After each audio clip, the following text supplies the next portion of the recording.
In today's video, we're going to be talking about something that could be a game changer in your financial life. We're going to be summarizing key points from a conversation I had with Frank Samuel, who is a financial fitness coach and is on a mission to transform the lives of millions with financial literacy. Because for a lot of people, when you ask them what's the best financial decision you ever taken, You say I I invested this, right? Or I made this investment, or I made that investment, right?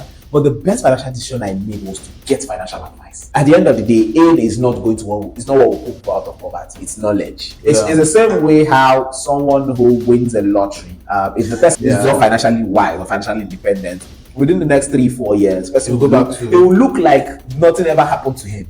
So when I see a lot of brands still doing, especially financial institutions still doing a lot of aid work, so I struggle because how don't you see that aid wouldn't do it? If you are making so much money and you do not know how to use that money, manage it and multiply it, there is a problem, because you keep striving for more, but you can't retain that more because you don't have the knowledge to hold on to it. And so when I posted this video, even without publication, I noticed that it had a lot of views, but the video is 30 minutes. So I didn't think so many people watch it to the end. So I'm just going to be pointing out key points from this video, and I hope you learn a thing or two and you apply it to the growth of your financial life. So the first one, which is the most important, which was the essence of the video I did, is financial education. And so Frank Samuel pointed out the fact that financial education is more important than financial aid. And you know how people go to orphanage homes or cook food or share money online or do whatnot. He's not saying we shouldn't do that, but what is more important is that we have financial aid. Something that brought me to understand this is watching a video that Tayo Aino posted, and I realized that there are poor people in Canada. So the Canada that we are all aspiring to go to, there are still poor people there. Let me bring it back home. You were making 50k before, right? Now you're making 200k, but you're still broke. What happened? And when you were making 50k, you were living well. You were doing things like, at least you were not dying. You get? I know that for some of us, we were staying in our parents' house. Some of us are staying in our parents' house. We're earning $500, 500,000 naira, and 200k. So the essence of it is financial education. People can say, and if I'm being very honest, maybe when you were making 50k, we were still in Goodluck Jonathan's era, and now the Lord is wonderful with us, and our president is doing great and mighty things. So, let's give ourselves a benefit of doubt. But my point is that without financial education, even with increased funds, you won't still have, or you might not still have, financial security. And so, just for the benefit of this video, I'm going to give you 4 frameworks, a couple of frameworks I learned about financial education recently. And so, a certain friend of mine, or somebody I met in a workshop, told me about the FUST. And so, FUST basically means food, utility, shelters, and transport. And in today's world, people don't even pay transport that much, or some people just pay transport to church, like me. I hope you do so. Please go to church. Then, after doing that, you think of things like savings, you think of miscellaneous, and you think of giving.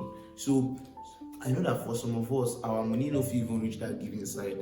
But I think if you work with this framework, it will help you. So you have savings and things that will keep you.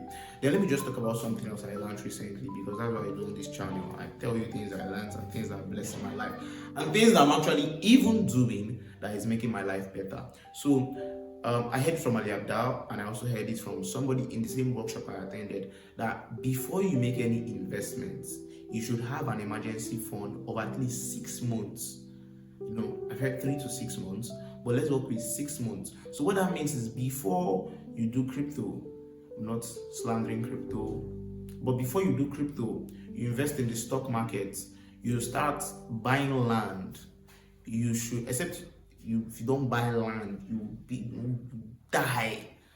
The life and death situation, which most likely is not. You should have emergency funds. And what does emergency funds mean? Emergency funds mean that you should have your living expenses, things that will make you be alive in a month, everything you need in a month for 6 months. And so it means that some of us are not even liable to do investment. You get? I'm just going to dwell on this for a little bit. I feel like when it comes to investment, crypto, whatever, except you do this as a job. Some of us, the reason why we lose money is because we've seen a few people make money out of it. And I think even at that, everybody should have emergency funds before they do these kind of things. Let's not use money that we are going to eat next week, money that we use and buy bole, money that we use and, something that we use and eat tomorrow, and put in investments. Please, thank you. Second thing he talked about is that Nigeria has talents. Nigeria is blessed. Nigeria is equipped. And so we should utilize each and every one of these things, especially in this day and age where we have things like remote work, we have things like content creation. On that note, please, if you've not subscribed to this YouTube channel, please subscribe right now. Like this video so that I can make money from this video. Do you understand? And we should utilize things like that. Skills like baking, skills like graphic design, skills as easy as video editing. Video editing now is very, very easy. I'm not saying, the sophisticated ones, but even the simple ones, brands, individuals, business owners need these things. And so we can easily learn them. You can easily edit on your phone and make millions. I know somebody who is doing that right now. Do you understand? So we should take advantage of each and every one of these things, in as much as the country is hard. And because the country is hard, we need to actually work at least times 4, times 10. Because until we find ourselves, do you understand?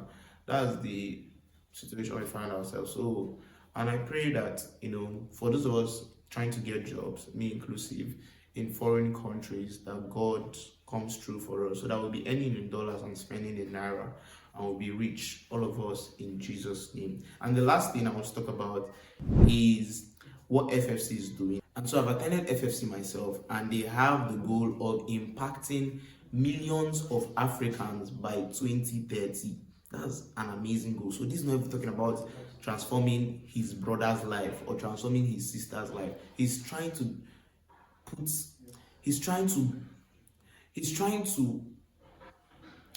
on a movement to cause generational wealth in the lives of each and every one of us. Do you understand? And so I'll keep the link to Financial Fitness Clinic FFC on the description below, so do well to check it out. And if you like this video, you probably like the video where I had the conversation with Frank Samuel. This video is just a summary. Imagine what that one would look like. See you there. Peace out.